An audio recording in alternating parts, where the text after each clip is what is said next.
Please don't be intimidated by the length of this video, as there are annotations in the screen where you can skip to the section of the video that you're interested in. So if you're a Naruto fan, skip to Naruto. If you're a One Piece fan, skip to One Piece. Hunter x Hunter fans, skip to Hunter x Hunter. Bleach fans, Bleach fans, I thought Bleach was just the series that everybody in the community just bashes on for fun. I don't think they're Bleach fans anymore. But and there's no Bleach section in this video. I don't like Bleach, and there never will be a Bleach section on the Shonen Zone unless I've watched the Bleach movie 4, because I heard it's good. But skip to the annotations if you want to go to certain sections, and if you can watch all of the sections because you're caught up to the series, you're my best friend. So anyway, without further ado, get onto the video. I just want to make this little introduction part just to say how this is going to work. Every single week there will be a One Piece and a Naruto section, and I don't want to have to explain to you why there will be a Naruto and a One Piece section, because it should be obvious by now why there is, and if you don't know, you haven't been subscribed long enough. That's my answer to that. Also, for the character of the month segment, I will put down the comments in the comments below. I'll put down the comments of 2 characters and I'll say thumbs up for this character, thumbs up for that character. So if you want a certain character for me to analyze in the future J-Zone, you thumbs up the character that you want to see me analyze. And you guys can also send you suggestions of characters you want me to analyze as well. So I will put them on the end. So if you send me enough suggestions, then I will choose one of them to put on a video so you guys can thumbs it up. So this is all about what you guys want. So you look down and thumbs up the character you want. Also, if you can and if you want to, if you're into making intros, maybe you can make an intro for this segment. Just talk to me about it. Contact me, so maybe we can get an intro on the J Zone. Shonen Zone, not the J Zone, but Shonen Zone. That would be interesting. Do I have to say anything else? Not really. So intro, thumbs up the character, and there'll always be a Naruto and One Piece section. So first off, before I step into the character of the month, which is Erza Scarlet, I'm just going to tell you what happened, why I'm doing this segment. It just popped into my head. This is a monthly segment. I've always wanted to talk about different characters in just single videos, so I thought, let's just add this to Shonen Zone. And someone, because I put the annotation and actually people thumbs up the comment I put down below, somebody said do Kahlua as your character for this month, but I was like, Kahlua is interesting, and I will do it in this December, which is the next one. But this one I want to do Erza Scarlet, partly because I really like this character, and also because I in a recent Skype, actually not that recent, but in a Skype call, probably a month ago, I'd say, I was in it with Uber Black Man and GT the King, and we were talking about characters, just different characters in general. And one of the things that pops up, I think I said it, what female character are you, basically? Which female characters do you share a lot of traits with? And I said Erza. Those guys were like, they agreed with me when I said Erza, but before I said Erza from Fairy Tail, those guys were like, you're a bit like Robin because of the seriousness to you. But let me explain to you why I like this character and why I'm sort of similar to her. And also, I did promise Uber Black Man I would talk about this in the video, so there it is. Let me just go into it. First off, there is the seriousness to this character as well. That is Erza's sort of joke. When she's introduced which is in episode 4 Fairy Tail, you see straight away she has a sort of authority in Fairy Tail, and she's respected in Fairy Tail. Her like sort of AKA name is the Titania. I don't know. I'm probably saying it wrong, but already seriousness, authority, respect, that's a lot of things will come with Erza. And what I like about her character is that she sort of plays a mentor role to Natsu and Grey throughout the series, especially some of the more serious parts in the arcs, like the Fire Festival, and you could say in the Erasion Sea sort of as well. But in the Tower of Heaven arc, that's when things sort of switch around, because actually I'll get into that part later. But yeah, she plays a mentor role to them, and you see that in flashbacks as well. And there's some funny moments with the character and her quirk. And it's just funny the way that when she's first introduced, she's that powerful and she's that intimidating towards Natsu and Grey, that those two are rivals and they always fight with each other. But as soon as they see Erza, they stop fighting because she doesn't like them two fighting. So the thing is with Erza, what I really like is the fact that she isn't the weak sort of female character, which I hate. I hate the sort of, because when it comes to action oriented series or just anything to do with fighting, female characters often get shafted to the sides and they become the damsel distress. And I think this is in every single medium there is. And it's good to see a female character that I don't need a female character to fight per se to be useful, but I want them to have some sort of importance to the story. Maybe she could be smart to help them gather intel, or maybe she could, I don't know, give them some sort of moral support that isn't, oh my god, he's dying, or something like that. Like, just try and help the characters in some sort of way. And I think she does do that. As I said, she's she does have that mentorly role towards them too. She's actually one of the strongest in the guild, and it would be very interesting, in my opinion, to actually see her take reins as the master of Fairy Tail at one point. I don't think it will happen, but it would be interesting to see her do that. Her backstory was very interesting with Jalal, and actually her backstory brought out one of the really sad moments, and actually one of the saddest moments in Fairy Tail for me personally was when actually one of the saddest moments, I can't say it is the saddest, but it was pretty sad when Jalal actually came to his senses and he got taken away by the Magical Council. And the Jalal is her friend from the past. When we go into her backstory at the Tower of Heaven, where we find out that she was actually sort of a slave in this tower, and they were made to work all the time. But Jalal and Erza's other friends wanted to escape from that, but Jalal suddenly went missing, and during that time he turned evil. And that's one of the things that I can relate to Erza as well, is that she has Jalal, which is this friend who she had from a young age, but suddenly went misguided and sort of went into the wrong sort of path. And I've had a friend like that before, actually a couple of friends like that before, where you want to try and help them, but you can't because they're sort of stuck on this sort of crappy mindset. And that's how Jalal was as well. And when he finally came to his senses, the magical order that he took him away, and that was it was great to see Erza sort of deal with that. And she does have really great abilities as well. Her re-equipping ability, where oh yeah, props to Hero Machine for his character designing, because her re-equipping with the different outfits is just really great character designs. There's one where she has like this knight sort of outfit on, like, you know, the knights with them big metallic outfits, and she has like loads and loads of swords. I think it's called 1,000 swords because they're like all of these swords spiking down. Oh yeah, re-equipping these outfits give her different abilities. And there's one with the kimono where she has that spear. She uses that against the against Midnight in the Eurasian Seas. There's this one where she has like these trousers on that have all flames on them. Like the outfit she wears are really cool. I know that's a bit fanboy, but I really like the designs for the outfits and the different abilities he has. Like, just the powers overall really cool. And as I said, she does have some pretty cool fights. Erza versus Midnight, Erza versus Evergreen, I think that's her name.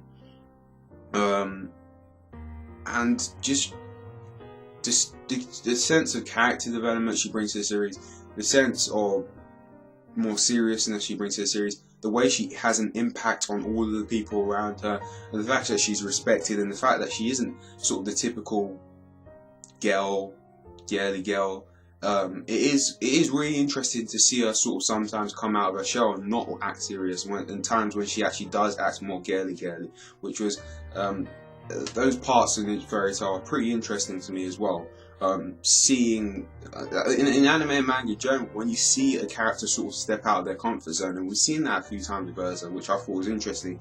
I really think if I was a female anime character, this would be the one I matched the most. And I think she's a really great character, really well developed. Really enjoy the backstory. I'm not saying her character's perfect, but I don't really see a big problem with Erza, apart from sometimes she does act a bit too, shall I say, horny, should I say? Because let me explain to you. Like, if you read Fairy Tail, you understand what I'm saying. Because, like, in the new chapter, she was like, Natsu and Grey and all of them were outside, and she was like, "Oh, if it's Natsu and Grey," and this is why they were in the basically they were in the sort of hot tub, should I say? And she was like, "Oh, if it's Natsu and Grey in them, let them come in. I want them to bathe with us." And I was thinking, what was that about? Is either she's confident about the way she looks while she's naked, or she's a bit. But I really like the character. I didn't want to make this part too long. What do you think of the Erza character? Sorry if my explanations for why I like the character and the way it is are a bit all over the place. This is my first time doing a character sort of spotlight. I do mini ones in my reviews, but this is my first time doing a full-on sort of lengthier version of that. So tell me what you thought of Erza and her character and all that stuff. So, next section.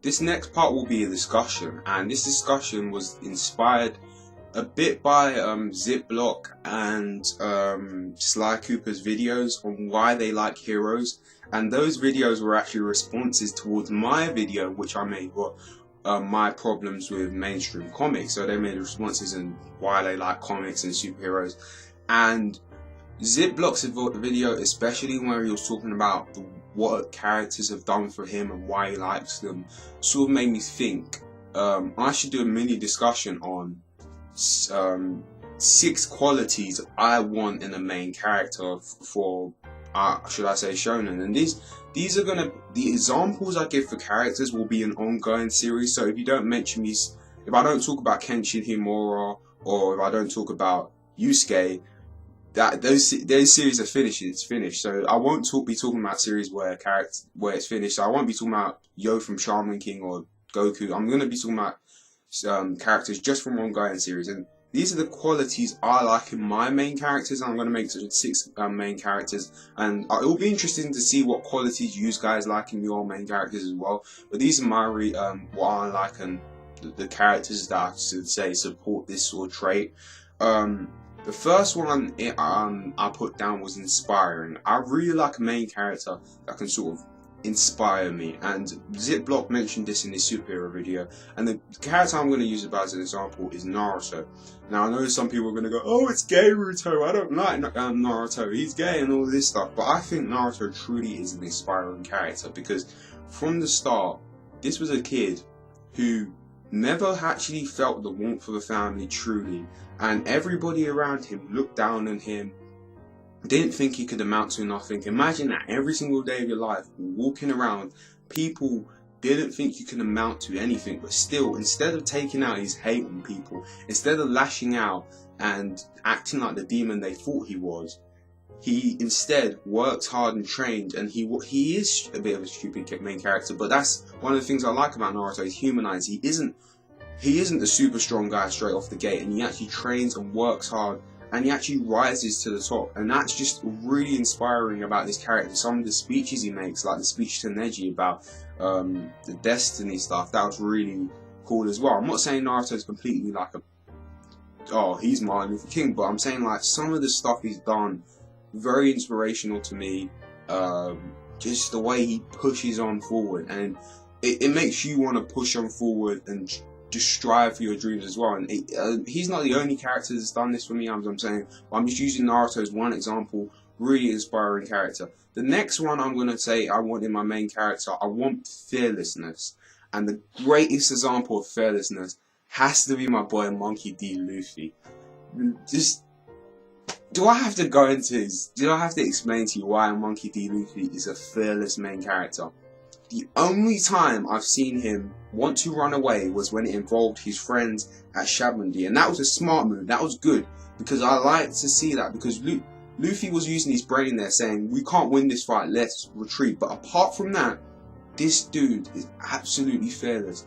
He stood in front of the 3 of the strongest people in the One Piece world, the 3 admirals, without no fear, not shaking, just running forward, just so he could rescue his brother. No fear, just runs towards his goal, knowing that he's completely outnumbered, completely outclassed. He's not even aware of Haki. He's not even aware why he isn't able to hit these low gears. but he goes forward without a shred of fear, without just no shaking, just runs forward to his dream. And I really love that about Luffy. Just the fearlessness in Luffy and the way he stares down his opponent is just really great. I know Zoro does that too, but I'm just talking about main characters. The fearlessness of Luffy is a really great trait in a main character that I like. Another one would be relatability, and this one would have to go to Rin from Blue Exorcist, and I'm using him as an example because Rin was always sort of a different kid. He wasn't the normal one, should I say, and I actually find myself like that as well. I don't like all of the normal things, and I'm into a lot of different stuff. But the thing about Rin is that he knows he's sort of different to other people, but he doesn't try and do what other people do just to fit in and get accepted. He actually holds his head up high and does what he needs to do and carries on. And I really like that. I could relate to that with Rin, how he is different, but he's actually trying to embrace his style. It's like that quote in Recess, like, being cool isn't doing what everybody else is doing. It's sort of like knowing your own style and embracing it. And that is really what Rin is. And I can really relate to his character. Not the fact that, oh my god, he is the son of Satan. Not that part, but the difference in him and the way he dealt with it. I really did like that. Another one would have to be Suna. No, I won't say. The other trait I like in a character is when a character, even though they don't like the responsibility, they're taking it up, and that is one of the things I see in Reborn, which is Suna. Suna he doesn't want to be the 10th Mongola boss, but even though he just takes up the responsibilities that he doesn't necessarily want to, but he knows for the greater good and for the greater sense of like protecting the people around him, he has to do this, and it's something he inherited and he has to sort of deal with. And I like seeing that in Suna, even though, because all of them usual main characters are like, I want to do this, I want to do that. Suna, he's sort of forced into doing this, but I like the way he's gradually dealing with it. I want to see him suddenly eventually sort of say, yeah, this is what I need to do, and fully accept it. But I like the way that to a degree he is accepting it and he's taking up this responsibility. I like that about Suna. I know a lot of people will be like, no, Suna's a pussy, but I like that about Suna personally. Another one is a main character that can make me laugh, and the greatest example for this for me, or one of the greatest examples should I say, is Gintoki from Gintama. Gintoki, just the obsession with Shonen Jump, like in one of the early episodes, he's like, I wish I had a Bonkai. I mean, come on, back when Bleach was good, didn't you wish you had a Bonkai? I mean, just what he does and the way he makes me laugh. Even the way he treats women is pretty funny. The way he treats Sacha, and that was just funny. Everything he does, like in the episode where they're in the hostess bar and he's like, just do it. That was funny too. So the main character that can make me laugh is always a plus. A last one, I like a trait I like in my main character. I want to see growth, and the character I can use for this example is Ippo from Hajime no Ippo. Ippo has so much growth from being this character that was bullied in school, picked on, to becoming the champion, the people's champion, should I say, of Japan, because he's the featherweight champion boxer of Japan at this point. I don't know. That's not really a spoiler because you knew he was going to rise, but I've seen up to the end of New Challenger, and that's where he is. Just the growth he went through and how he journeyed through to that. You always see Ippo train, you always see him working hard, and the way at the end of each match where he says to himself, I wonder how it is to be strong, you can see that Ippo is really contemplating how much hard work he's put in, and that the fact that with each match, with each battle, he actually is becoming stronger. And that is just the cool thing about Ippo, the growth he has. And even another one was like with Date, like the famous quote by Date about your fists are light.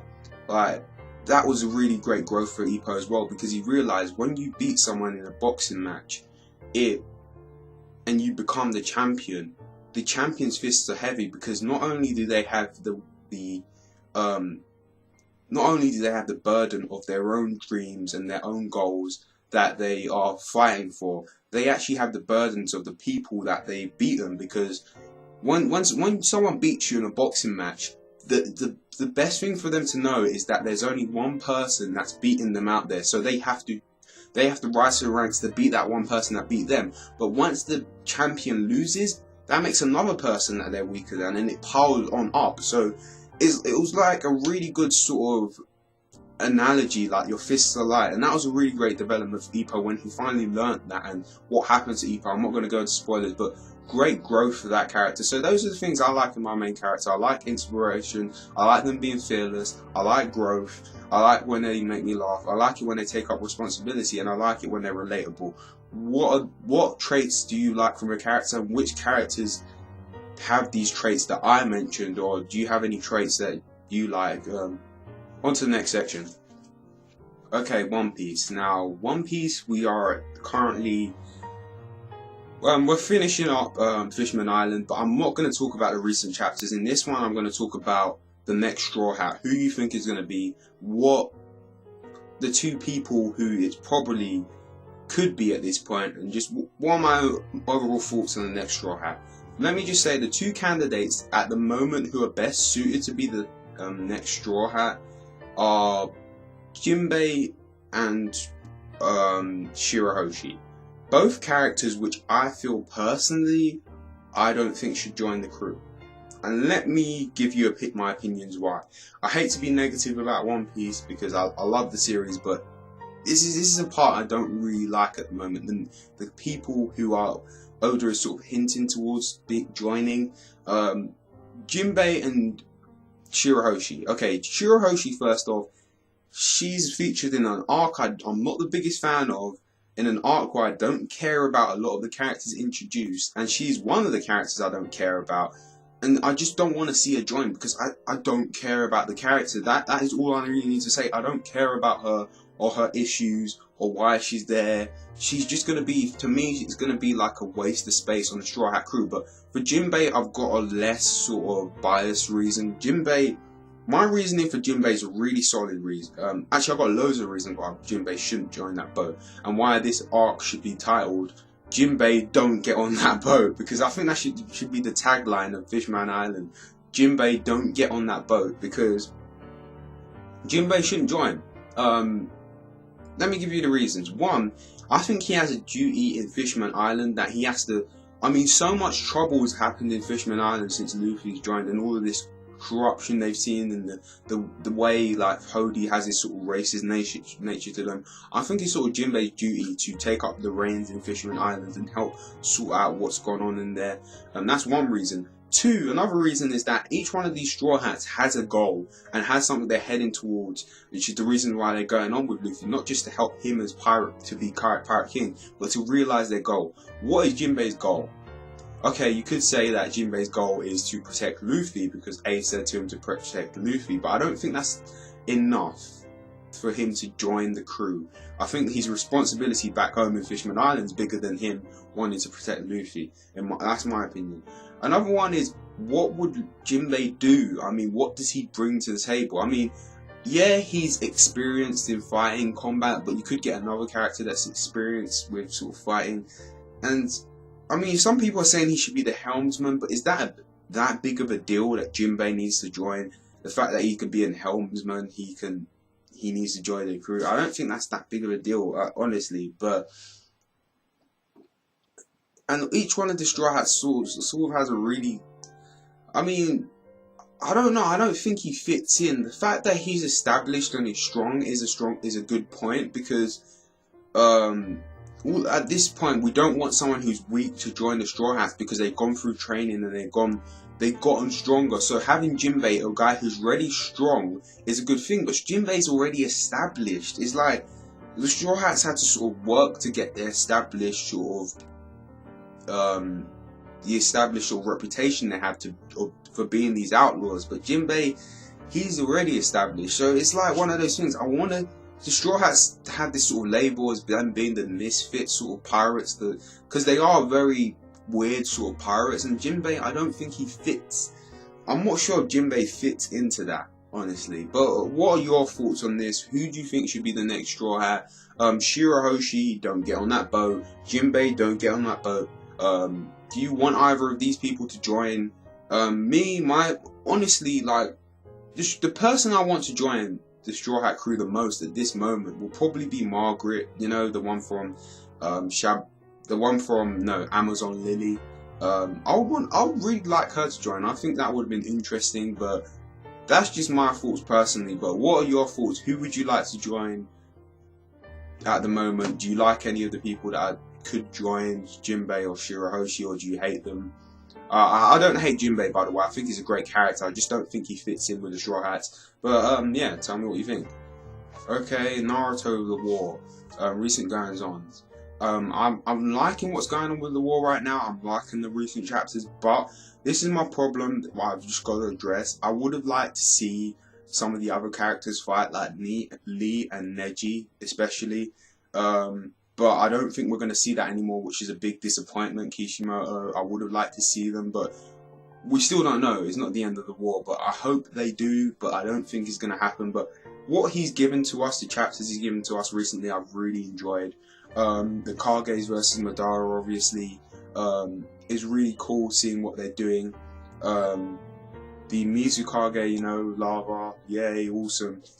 And the Raikage and the Tsuchikage sort of teaming up and doing that. He makes him lighter and he punches what's his name, Mew. That was kind of cool. Like, just seeing the fights, seeing what's going on with the fights was really interesting.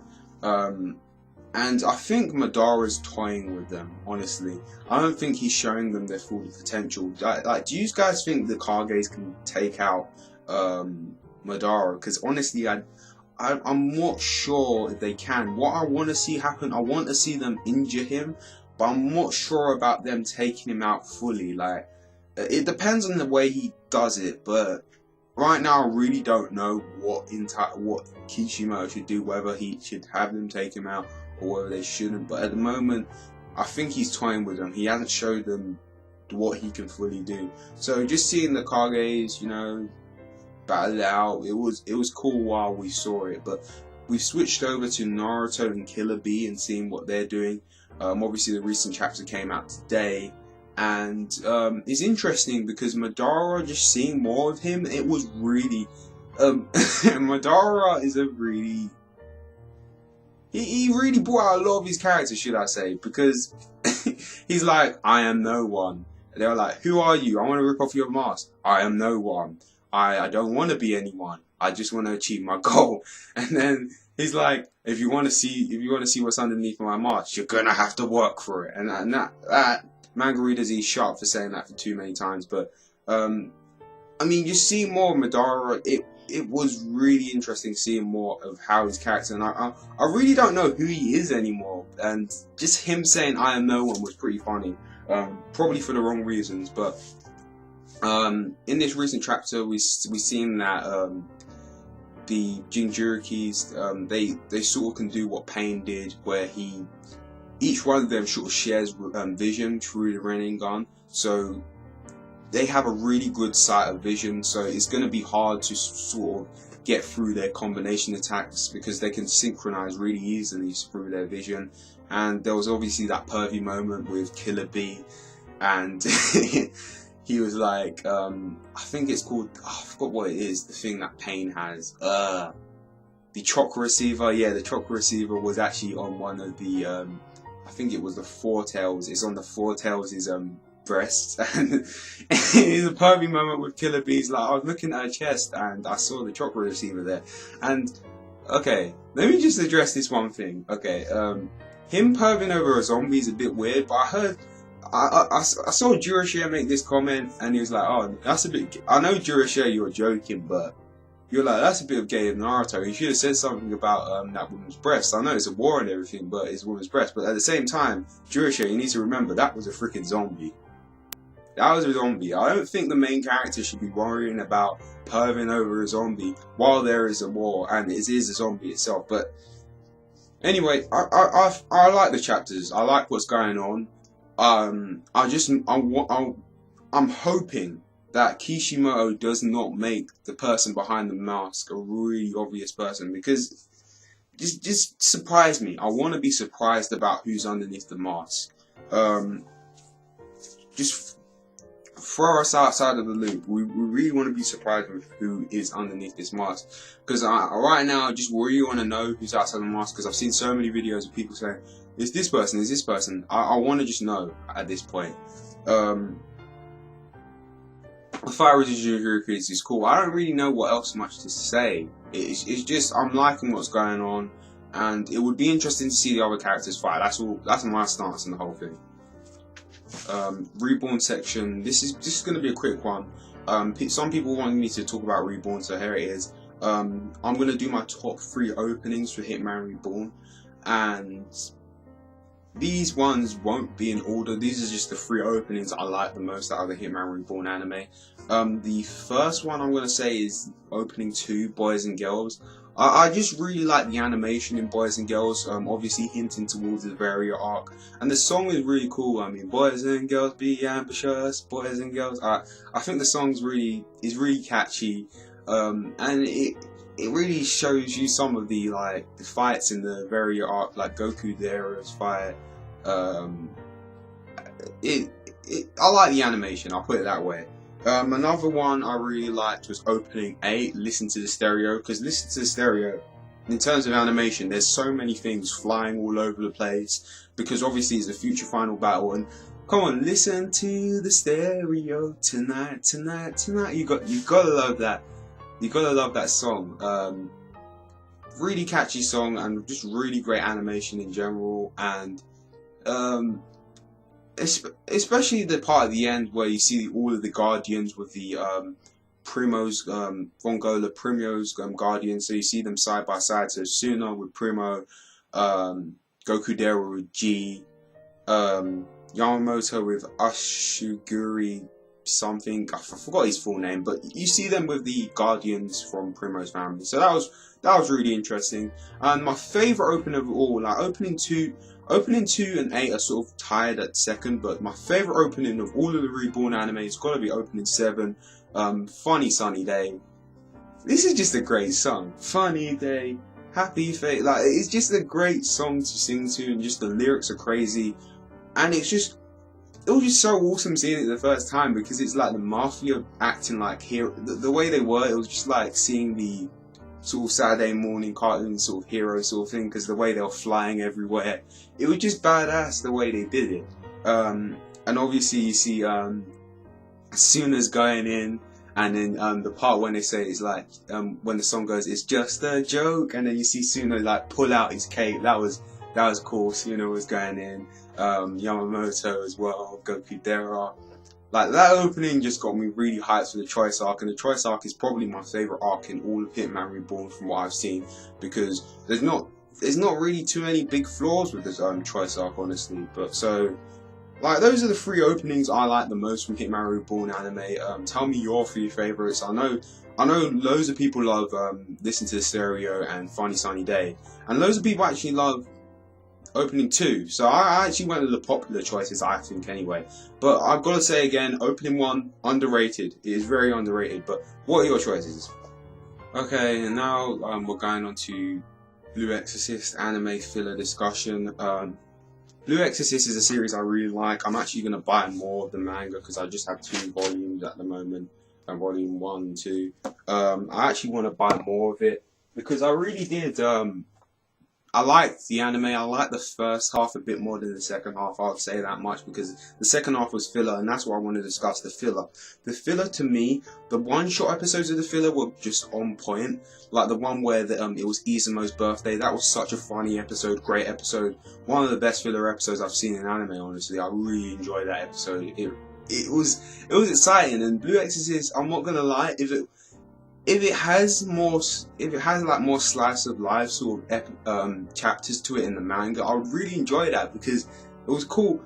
They make for really good slice of life characters, which is weird, but it was really enjoyable. And the one where Rin was, it was like the cooking episode where Rin was cooking, and then someone was cooking food for Rin and Yukio, and there was that whole thing behind that. And that was a really good filler episode as well. So the one episode fillers were great, but the filler near to the end of the series, it's enjoyable and it works for the way they wanted to end it. It sort of works, but at the same time, I've got to say, the fact that I know it's filler and the fact that Blue Exorcist has so much more potential than the way they ended it, it kind of annoys me, because let me explain to you why I didn't like the filler. Okay, Yukio becomes the paladin.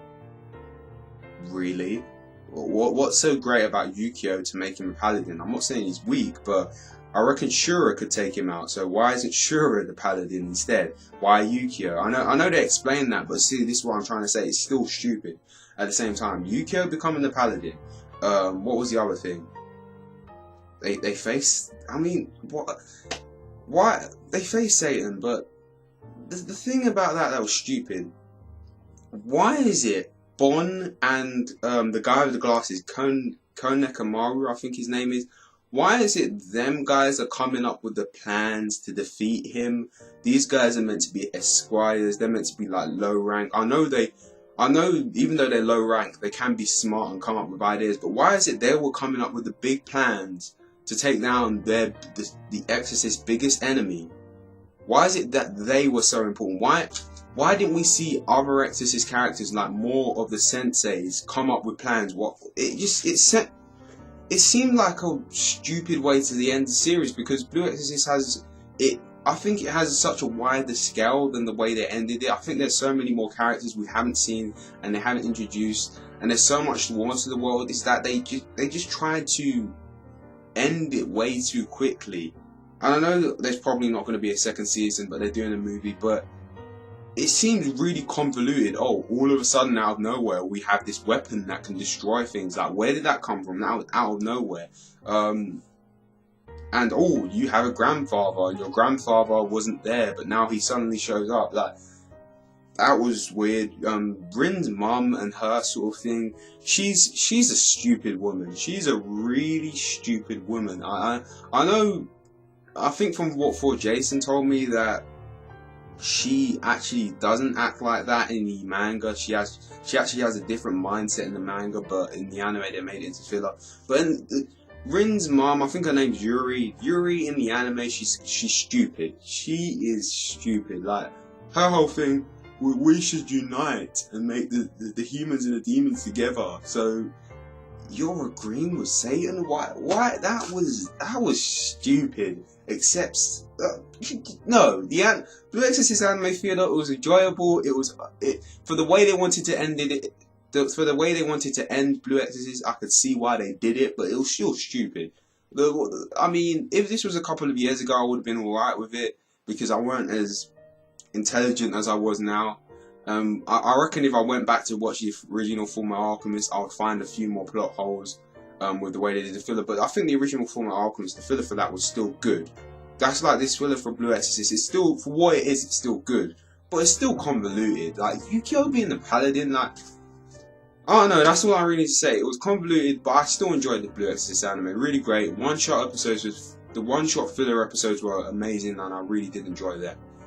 Now I'm going to do a part on the Hunter x Hunter fights, HXH, or I know some people like me, I can't say Hunter x Hunter, some people like me saying Hunter x Hunter, but if I say Hunter x Hunter, I'm sorry. That's the way I like saying it, and there's an X there, so I think I should say it that way. But anyway, top 3 fights in Hunter x Hunter. This is just a random discussion I wanted to throw out there, because I remember having a conversation with Jason on Skype and a couple of other people, and I was like, I don't think the fights in Hunter x Hunter are the greatest. I think they're okay, but I don't think they're like, I use the word beast. I don't think they're, overall, I don't think the fights in Hunter x Hunter are beast. That's just my opinion. I think fights from other series, even Bleach, I think Bleach has better fights. I think Naruto, obviously, One Piece. I don't know, the way he sets out the fights, they're not as great as the other series. I like Nen, and Nen I think is a really interesting way of fighting as well. The way they think out the strategies in Nen. But even though if you have a great setup for fighting, it doesn't mean the fights are going to be great. So I do, Togashi, awesome thing you did with Nen, but at the same time, not all of the fights are like beast status, should I say. But I don't know, because I actually haven't seen past Greed Island, so the fights might really get good after that. But for me, the fights overall, as a whole entire series, they're okay. But I'm just gonna say to you, these are my top 3 fights from what I've seen of Hunter x Hunter, because these 3 fights really were good. The first one would have to be Gon versus Hisoka. That was really good, the strategy Gon used versus Hisoka when he pulled up the tiles and like he pushed it forward, and then a bunch of tiles and dust went towards him, so he actually got a chance to punch Hisoka. That was really cool. So that was a good fight, and just I don't know, the way they animated it in the original anime, I really love that fight, and I can't wait to see it in the new anime. Another good fight was Kurapika versus Ubon. I think that is the best fight in all of Hunter x Hunter I've seen. The animation in the original was really great, and seeing Kurapika use his chains and the way just seeing him manipulate his chains and seeing all the abilities he has, and finding that Kurapika is actually his type of Nen is actually a specialist where he can use all of the Nens combined, but at the same time that comes with a big consequence, because after using all of the Nens at the same time, he gets completely exhausted and completely wiped out. But that was an incredible fight. The last fight I thought was pretty good was Gon versus Bomber. That was the fight at the end of Greed Island. I liked the strategy that Gon used in that fight, and not only that, Gon was pretty hardcore in that fight. For him to lose literally half of his arm, I mean, Gon went in that fight. I really enjoyed the concept of Greed Island. Like, Hunter x Hunter has for what it doesn't have in all of its fights, it makes up more for it in its story and its character development, which is why I like this series, because Greed Island, the whole concept of making it into an MMORPG, come on, Togashi, that was brilliant. That was a real stroke of genius from him. And the fight, Gon versus Bomber, just really cool fight. Those are the fights I like. Tell me the fights you liked in Hunter x Hunter. Just gonna add this in there quickly. Fairy Tail. Okay, the recent chapters of Fairy Tail. This is all I need to say. Mishima, why are you focusing on the fan service when a serious part of Fairy Tail? I know you had to put in a filler chapter because the next arc, apparently the Wizard Games or whatever it's called, is gonna have loads of characters. It's gonna be such a wild scale because he has to have so many guilds come in at this point, because this is going to be to prove who can be the strongest guild in all of Fiore. So I understand you needed a filler chapter, but why couldn't you just emphasize more on the training? And even the training in the recent chapter wasn't all that great. I mean, using tires to make him run faster. I think you should take notes from Kishimoto and his training, because honestly his training is really good. Like the way Naruto used to learn to master the Rising Gun with the balloons. Like, come up with innovative ways of training. Don't just have him running with, I think, tires behind him so he could, apparently that makes him stronger. And then you just see Erza randomly slashing air, and you see Lucy's one was pretty good because he was trying to make her have more magical power because she gets wiped out easily. That was cool. I like that. And Gray, I mean, his training looked pretty generic. I want to see interesting training. When a mangaka shows me training, make it interesting. And I think that was one thing I liked about that's one of the things I really like about Naruto, and why I give it a lot of props, because his training was really, really interesting. But Mishima, like, no. And the one thing that's annoying me about Fairy Tail as well is this magical games. Why is this it seems like a cheap way to get Fairy Tail to the top again, which is why I don't like. I mean, I'm excited to see what will happen in the magical games, and apparently it's just not this tournament arc. There's actually challenges they need to face, which is cool. I am sort of hyped, but at the same time, I'm not pleased with some of the decisions he's making. Sabretooth, I mean, they sound cool, and they're number one, obviously. The whole thing with Wendy and about her dragging Goldine, that was interesting. Seeing how that old woman is the Eladus, whatever it's called, version of Grandine. That was interesting. Some of the mysteries he's pointing out in Fairy Tail are really interesting. The fact that Natsu still has the lightning and fire power combined was actually pretty cool. And then he faced that random sand